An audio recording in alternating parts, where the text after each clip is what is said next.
Bom dia, caros colegas. É um grande prazer estar conversando com vocês nesta manhã para discutir um assunto que é importantíssimo, que é aulas remotas, tecnologias e, enfim, é um assunto que está no momento e que nós estamos passando por isso.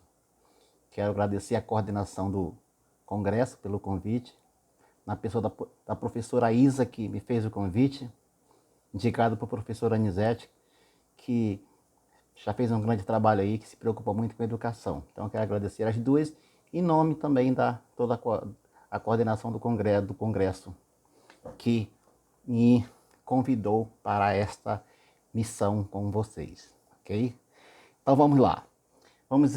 O ensino remoto, a oportunidade da escola se reinventar em tempos de pandemia. Eu coloquei aqui desafios e resistências. Eu pedi à coordenação que esse slide chegasse até vocês, para que vocês pudessem acompanhar melhor aquilo que eu tenho como proposta e discutirmos. É claro que eu não tenho aqui a verdade. Nós precisamos discutir isso muito, é uma coisa nova para a gente. Não a tecnologia, que ela é muito, muito antiga, mas é muito nova essa forma aqui que nós estamos enfrentando para nos integrarmos a essa nova educação que está surgindo, essa nova forma, essas novas ferramentas de educação que passou a surgir no nosso meio, mesmo sem querer, mas ela veio. Enfim, não há como voltar, ok? Então vamos lá discutindo aos poucos. Aqui a gente vai tecer alguns comentários, já baseado em outros autores, meus também, pela minha experiência, que eu já tenho há alguns anos trabalhando com tecnologias, mas aqui ninguém tem a verdade, porque vocês que estão na ponta do trabalho é que tem que começar a discutir isso de forma mais concreta e trazer para a teoria, para dar base em nossas teorias, né? Porque as teorias, às vezes, elas são vagas, elas são feitas em gabinetes e nem sempre reflete justamente aquilo que está acontecendo aí na sua realidade, ok? Então, olha só. Educação remota não é solução, mas é política de redução de danos e deve ser considerada. A educação remota, ela não é tão nova, só que ela nunca foi aplicada no sentido geral da educação, em todos os níveis. Então é a primeira vez, diante de uma pandemia dessa, que nós saímos da sala de aula e fomos levados para uma educação remota, em que o professor ele não tem tanta base ainda para a educação remota. Mas como tudo é educação no país, a gente vem vendo que o professor, como ele está na ponta, ele acaba pegando toda a carga. E nesse momento da educação remota, a escola sai um pouco de cena e joga para o professor toda uma carga que ele não estava preparado para isso. Então a gente vê realidades e realidades, né? A tecnologia estava aí já há muitos anos, já vai falar sobre isso aqui, mas o professor ele não estava preparado para encarar essa carga com tecnologias e novas linguagens que chegasse ao aluno de uma forma diferenciada. Então, nesse processo, a tecnologia ela ajuda, mas ela não faz tudo, porque quem está na ponta da relação aluno-escola é o professor. A escola é muito tímida no sentido de dar suporte tecnológico. Ela já deu em alguns momentos, né, no nosso estado, deu tablet, deu computadores para os professores, e para os alunos tablet também, mas foi uma coisa que foi de cima para baixo, não foi conversado, não foi trabalhado. Então foram os projetos que foram esquecidos, porque não funcionaram. E ninguém estava preparado para, de repente, em 3 meses, descobrir que nós tínhamos que usar todas as tecnologias para essa missão. Mas ela está aí, não tem como voltar. A tecnologia é um meio e não um fim. Repara só, a tecnologia é um meio e não um fim. Ok? Nada substitui o professor. E é aqui que eu volto àquela minha fala inicial, que o professor, ele é o ator da coisa, não tem como não ser, né? A vivência social e o ambiente de desenvolvimento individual e coletivo proporcionado pela escola. O professor não é substituído. E aqui é uma força muito grande que se agora veio provar que o professor não tem como ser substituído. Porque você vê, veio pandemia, aulas remotas, estúdio, professor e aluno. Correto? É uma relação tão direta entre o estúdio, o professor e o aluno. Porque o professor ele acaba sendo um mediador. E tanto aquilo que se falou no passado, que o professor, o novo professor, tinha que ser o mediador, é o mediador do processo, ele não é mais o expositor do conhecimento, ele não tem mais esse poder de expor o conhecimento, ele é o mediador porque o conhecimento já está na mídia, está no Google, está na internet, está em todo canto. Então, se eu quero saber qual é o verbo transitivo direto, eu vou na internet e vou aprender. Ali tem milhões de artigos que eu possa aprender. O conhecimento não está mais no livro do professor, está no sistema geral, está no mundo, está na web, está na grande rede. O professor passa a ser o mediador e agora é o momento de realmente a gente provar que o professor é um grande mediador disso. Só que tem um problema, né? Ele não estava preparado para mediar nada, não. O professor ainda estava no processo das relações tímidas com a tecnologia, e eu vou falar isso lá para frente, ok? A tecnologia é uma excelente maneira de viabilizar o acesso. Ela viabiliza o acesso. O acesso escolar, bom em recursos, e dinamiza as possibilidades de personalização do ensino. Ele pode ficar mais pessoal.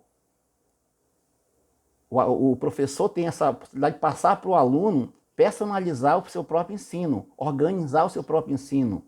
Como aqueles estão tentando fazer em casa, com seus pais desesperados, mas estão tentando fazer seus trabalhos.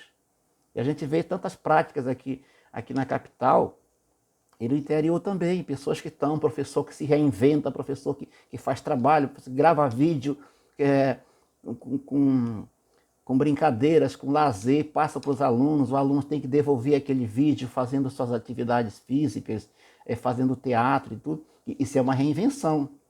É aquilo que está propondo o título desse congresso. Reinventar dentro das aulas remotas.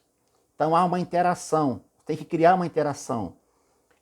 Seja ele presencial e com preparo e orientação do professor. Seja com textos desafiadores e atípicos atual.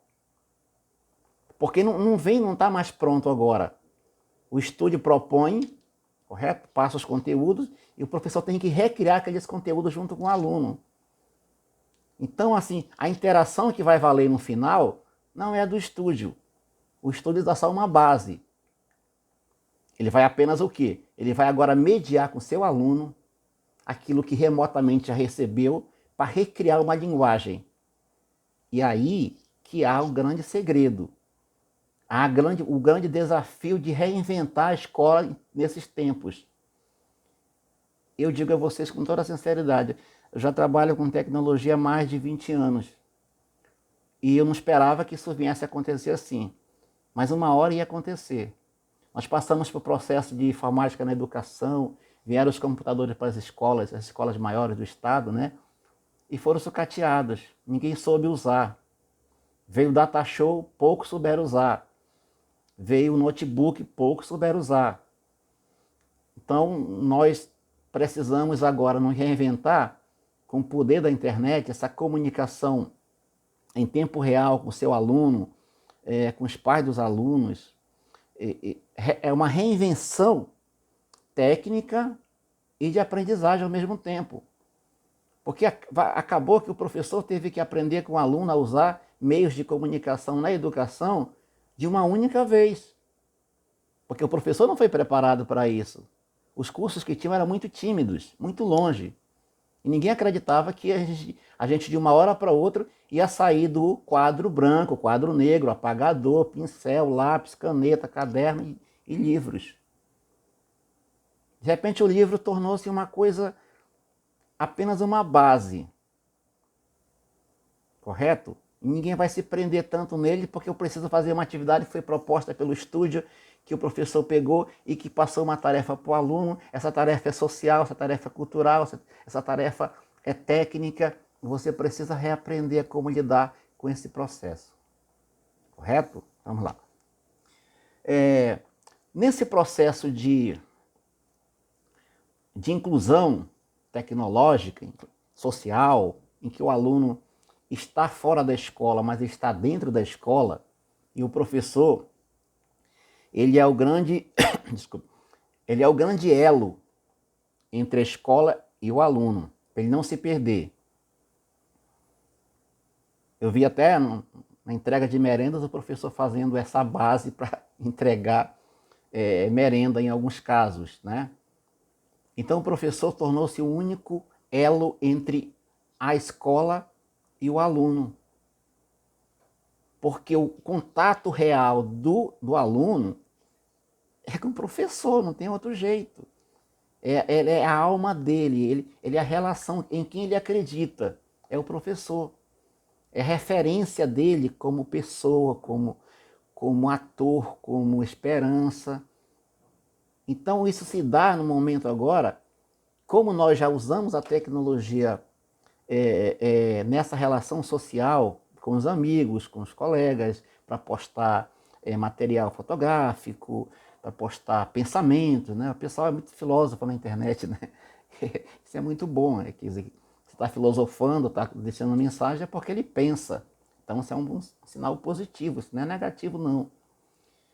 E aí, nesse processo da inclusão, você não pode deixar o aluno para trás. Como trazer o aluno que mora lá nessas ilhas que ficam em frente do Anamã, por exemplo. Como resgatar esse aluno, como chegar até ele. E eu vejo por experiências pela TV que os professores estão indo de canoa, estão indo tentar levar tarefas para o aluno, porque não tem internet. Então é uma outra realidade, né? Mas os que estão na cidade até tem. E não tem como fugir disso, já que a maioria está no centro urbano. E dá para fazer isso, né? Então é nessa hora que a escola se reinventa, né? Que depende muito do gestor ser um elemento motivador para essa questão desse interesse. Por exemplo, esse congresso eu acredito que deva estar sendo visto por muitos de vocês. Então o gestor precisou motivar, o pedagogo precisa motivar, porque o professor precisa dessa motivação, não dá para fazer sozinho. A carga é muito pesada já para ele. Ele pega o final da fila. É ele que fica com a carga pesada, especialmente primeiro ou quinto ano, né? Que ele é corpo a corpo com o aluno, é ele que faz tudo, é ele que cria tudo, ele tem que inventar tudo. Já vai para casa pensando no planejamento que vai fazer amanhã. Só que agora esse planejamento ele é virtual. Aí você tem que se reinventar também. A escola se reinventa nessa relação mais virtual com o aluno, mas o professor fica com a carga pesada de não ter se reinventado há muito tempo, que isso não era para ser uma coisa nova mais. Isso já era para ter tido há muitos anos, porque a tecnologia não é nova, a tecnologia é muito antiga. Se você imaginar que o videocassete, que o DVD eram tecnologias e que ficaram presas na TV escola e poucas pessoas usaram, porque não houve motivação. E a educação remota, ela é um choque para a gente. A gente não pode achar que isso é legal, ou que vem de uma hora para outra, ou que cai do céu. Claro que com a pandemia ninguém estava preparado para esse novo aprender, essa nova aprendizagem, esse processo duro de radicalizar as coisas, né? Mas tinha que ser uma hora, e acontecer uma hora, né? É por isso que eu acredito que a tecnologia, as aulas remotas, elas não vão sair mais da nossa realidade. Elas vieram para ficar para sempre. Não há como apagar mais isso da nossa mente. Nós vamos sair fortalecidos, né? Então, o Marcos Lemos ele fala assim, a educação remota representará um choque dentro do modelo tradicional ao qual estávamos acostumados, além de abrir um espaço para que seja questionado. E já está se abrindo espaço. Vale a pena, não vale a pena? O que eu vou fazer com a educação remota? Será que o cara aprende mesmo? Será que o professor passa as tarefas? Será que não estão inventando conteúdo, inventando nota no final? Então é um questionamento que é muito bom, por sinal. Tem que questionar, porque não há como voltar no tempo para negar essa realidade. e muitas universidades já estão trabalhando com um estudo híbrido, escolas particulares que têm mais recursos, né? Um vai, outro fica em casa, outro vai e vem. Então, no futuro, a gente vai ter isso como uma coisa normal. A coisa não vai ficar da forma desorganizada. Até porque não temos políticas públicas para a educação remota. Essa é a verdade. O que nós temos hoje no estádio é um estúdio muito bom, que produz as aulas, que inclusive é referência no Brasil hoje, mas ninguém tem política pública para isso ainda. A internet nas escolas são muito tímidas. O aluno não tem acesso à internet. Tem professor pagando internet para poder ter contato com o aluno, do seu próprio bolso. Correto? Então, faltou política pública para isso. O Estado vive essa realidade muito duramente, né? De novo cai para o professor, porque o professor não vai deixar seu aluno sozinho nessa hora. Aliás, nunca deixou, né? O professor nunca abandonou o aluno, até porque é uma profissão dele que ele depende do aluno, ele não pode negar esse elo, essa relação pessoal. E agora a relação também é interpessoal, é virtual. Mas nesse ponto da relação virtual, nós estamos acostumados já com isso. Que nós conhecemos pessoas pela internet, nós interagimos com pessoas do mundo todo. Lemos coisas, notícias todos os dias, né?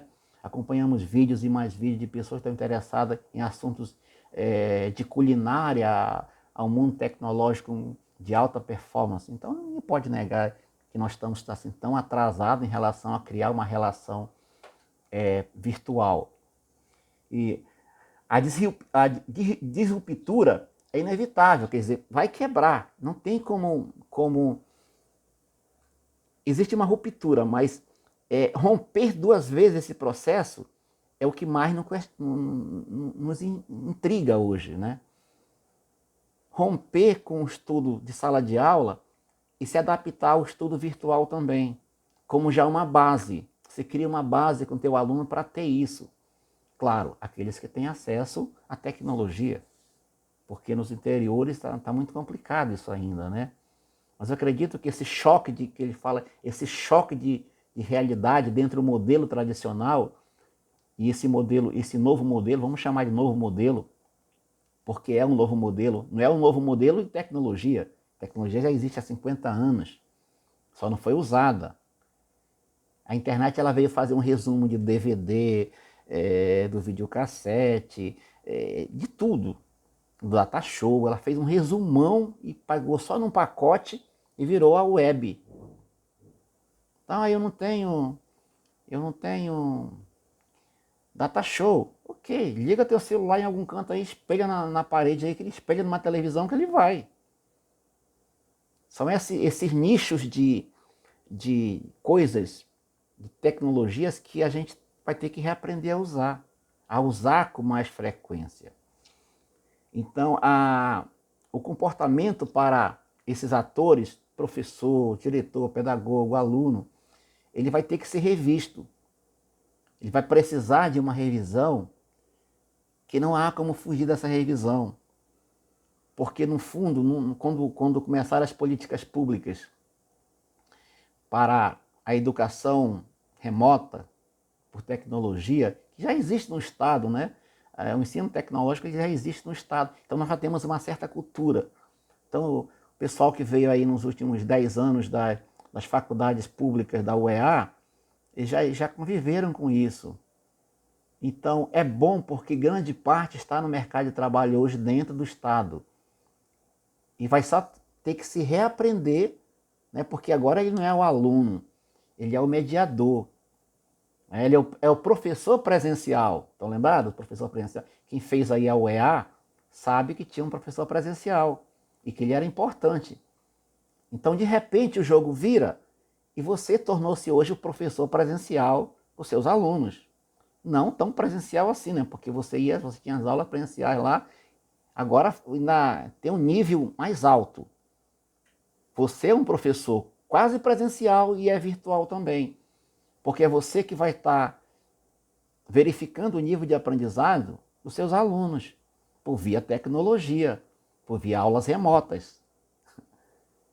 É uma missão meio dura, mas não há como voltar. E sabe Deus se a gente não volta esse ano, principalmente no município do interior, porque de novo nós estamos com um novo pico de pandemia e a gente vai ter que se acostumando com essa realidade. Não há como mudar esse processo mais, ok? Vamos lá. Então aqui rápida passagem para você entender que tecnologia não é coisa nova. Eu coloquei aqui, na década de 70, as aulas eram transmitidas pelo rádio. Já existia projeto MEB, Sumaúma, que o rádio transmitia as aulas. Era o mesmo processo. O governo mandava o livro para os interiores e o cara ouvia no radinho de pilha lá. Correto? E deu muito certo. Isso era a tecnologia que tinha na época. O governo doava um rádio desse tamanho para levar para as comunidades para ouvir a aula naquele momento. E ouviam as aulas e devolviam os trabalhos, faziam as provas e devolviam todos os exercícios para uma central na capital ou no município mais próximo. Década de 70, 80, aulas pela TV, vieram os telecursos, né? Acordava de madrugada para ver os telecursos acho que era na Rede Globo, na Rede TV, Rede de Educação Educativa, TV Educativa. Tinha as aulas do telecurso segundo grau.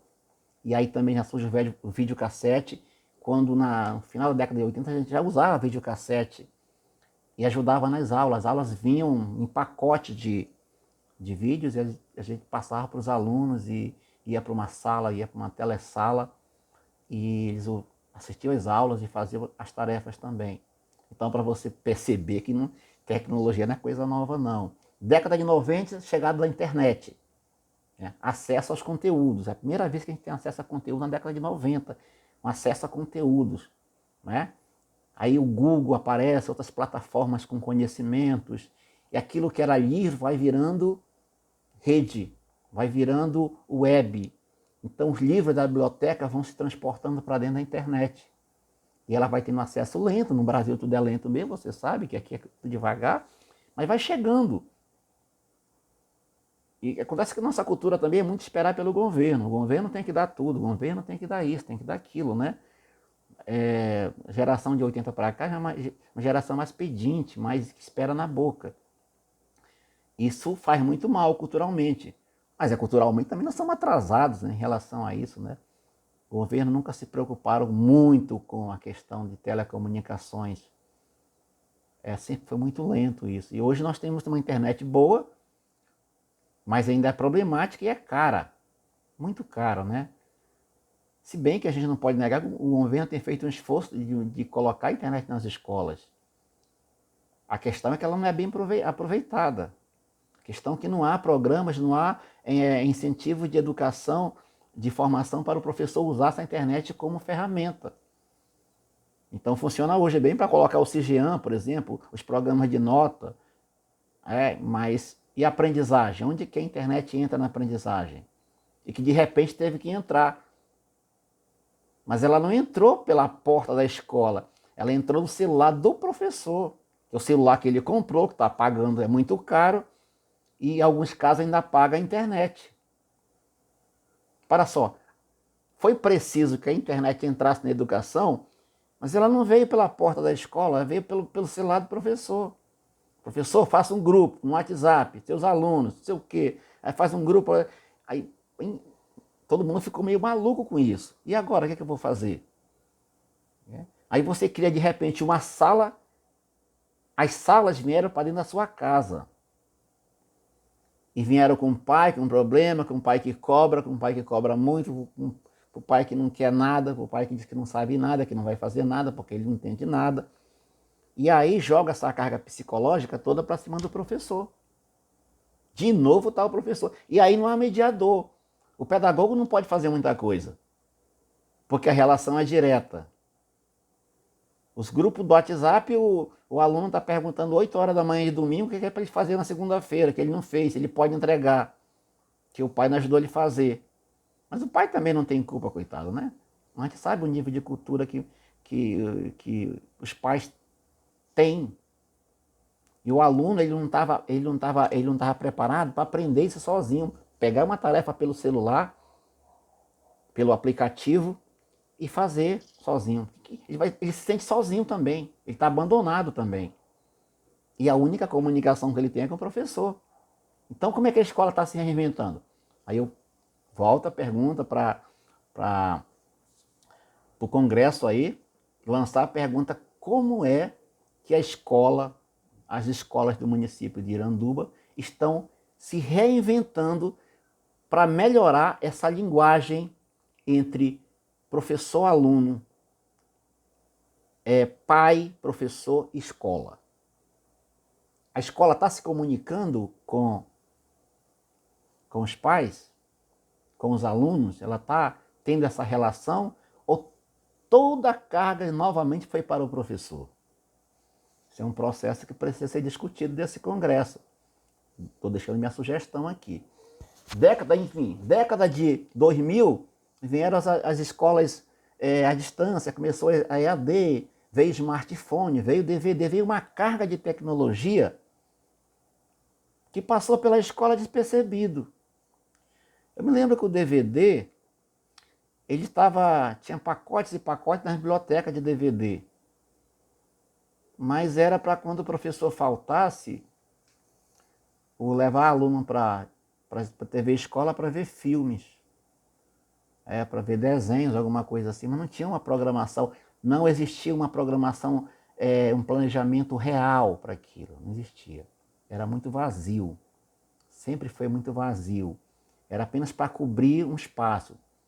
Tinha aquela professora que não podia mais falar, que teve problema na garganta lá, e ela estava readaptada e botavam ela na TV Escola para ela colocar fita ou videocassete ou DVD para as salas que estavam sem professor. Mas ela, coitada, não podia fazer nada. Ela só para controlar o ímpeto das crianças que querem voar pela parede, colocar lá dentro da sala, para eles verem alguma coisa para passar o tempo. Para pelo menos chegar a 10 horas para mandar embora. Essa é uma realidade que eu vi. Eu estou falando isso como tal, até porque não tinha um programa, não tinha um planejamento técnico para que essas aulas fossem preparadas. Não existia no planejamento do professor um dia na TV Escola para ver o filme tal, fazer uma sinopse desse filme e depois discutir. Alguns faziam sim, é verdade, mas eram muito poucos. 2, 3% dos professores usavam a TV Escola como uma ferramenta pedagógica, aliada à tecnologia, que era o próprio DVD, ou a TV, que também é tecnologia, né? São novas tecnologias, não são velhas, correto? Mas não existia isso. Na década aí, já na nossa década agora, né, de 2010 para cá, a internet vem e ela praticamente varre todas essas ferramentas e nos coloca em nossa mão um poder danado. Um poder de comunicação assim até não visto. Até então não visto. E de novo, a internet chega na escola, mas não entra na sala de aula como tal. Por quê? Até porque, não sei se vocês lembram da lei, que houve uma lei aí, né? Não estou lembrado agora, que era proibido o aluno usar telefone celular na sala de aula. Repara que uma coisa é meio complicada. É bom para discutir mesmo isso, né? E sabe, um dia que passar tudo isso, eu vou aí com vocês para gente discutir isso cara a cara. Eu gosto legal do cara a cara. Eu acho legal ouvir vocês, ouvir assim o que vocês têm para dizer. É tão bom, entendeu? É tão bom esse corpo a corpo também, né? Mas não temos agora, vai ser assim. Então a internet entra de novo por uma porta errada, que é justamente aquela que eu disse. Em vez de sair da escola para na sala de aula e o professor ser um mediador, ele agora entrou diretamente no smartphone do professor. Que alguns precisaram até comprar um melhor para poder suportar a carga de comunicação e dados, né? Não, o telefone trava. Quem tem 5 turmas, 6 turmas, como é que você vai dar conta de mandar trabalho, ver esse trabalho? Precisa comprar lá um card, né, para colocar, para aguentar, né? Se o telefone não for bom, ele trava, não tem jeito, é tecnologia, pesa, são dados que pesam, né? E aí você tem uma hora que você não parece que você tem mais privacidade no seu celular. Você passou a ser tipo um artista, né? Que todo mundo fala contigo, todo mundo tem acesso, você virou uma mídia sem querer. A tua privacidade foi por águas abaixo. Mas é uma realidade. O que tu está fazendo com isso, né? Eu estou falando para aqueles que têm turmas virtuais. Eu não sei se é o caso de vocês. Eu espero que seja. Porque agarrem isso com todo o carinho do mundo. Porque aqui está nascendo um novo professor. E se você quer continuar na profissão dessa forma que a gente sempre foi, eu acho que isso é uma virada muito positiva. Que toda virada é ruim, toda mudança é muito ruim. Você se adapta, você se reinventa. A escola procura uma nova linguagem. A escola não pode negar esse fato, que o professor está diretamente com o aluno, que o professor não pode, que o aluno não pode ir na escola. A escola tem que dar uma resposta para isso. O gestor, ele tem que se integrar, ele tem que criar meios. Não é a escola só como tal, o gestor ele é o grande mentor dessa relação. Ele não pode jogar só para o professor e para o aluno. Ele tem que estar em um meio entre os dois. Correto? Cobrando os pais. Olha, gestora, não está mandando tarefa, não tem relação nenhuma, acabou a relação, sumiu. Isso é problema do gestor com o pedagogo, não é do professor. O professor está sozinho, ele já tá com 30 ali, já está com 20, que ele faz a comunicação. Mas ele não pode fazer com todos. Que o trabalho do professor não é procurar aluno como tal, né, nesse sentido. Ele precisa de uma parceria. Isso é o trabalho do pedagogo e do gestor. Criar essa relação, ver o que está acontecendo. Porque no final, quem vai prestar conta final do investimento, de notas, de aprendizagem, é o gestor com o pedagogo. O professor ele tem que faz a parte dele. E já faz muita coisa, né? Vocês sabem disso. Então a internet, ela bomba com isso tudo, mas a escola fica vendo, fica, fica perguntando o que está acontecendo. Porque qual é a internet boa que tem na escola, né? Tem uma para funcionar com as notas só, mas é só. Correto? Ela não serviu para educação, a internet. E de repente ela serviu. Mas você vê ainda na questão da televisão, né? Tem as aulas online, tem as aulas que são ao vivo ou gravadas, não importa. Agora não importa mais, né? A velha televisão não saiu de cena. Os vídeos não saíram de cena. Só tem mais oportunidade porque eu posso acessar pela internet, pelos aplicativos e pela TV. Como a coisa é tão corrida hoje, muitos preferem os aplicativos.